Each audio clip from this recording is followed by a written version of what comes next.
December 1న actor Samantha, Ruth Prabhu director Raj Nidimoru పెళ్లి చేసుకున్నారు. ఈ జంట కోయంబత్తూర్‌లోని ఇషా ఫౌండేషన్‌లో లింగభైరవి ఆలయంలో చేసుకున్నారు. తన వెడ్డింగ్‌కి సంబంధించిన బ్యూటిఫుల్ ఫోటోస్‌ని సమంత షేర్ చేస్తూ ఈ గుడ్ న్యూస్‌ని షేర్ చేసుకున్నారు.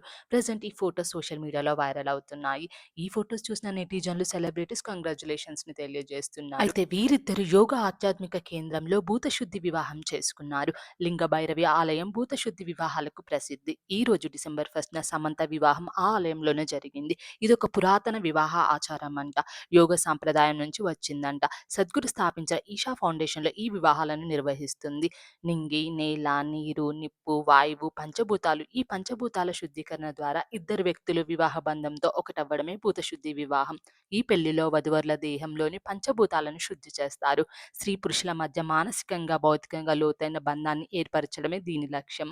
ఇద్దరు వ్యక్తుల మధ్య లోతైన భౌతిక బంధాన్ని సాధించడం దీని ముఖ్య ఉద్దేశం. సమంత మ్యారేజ్‌తో ఇలాంటి వివాహం ఒకటి ఉందా అంటూ నెటిజన్లు థింక్ చేయడం విశేషం.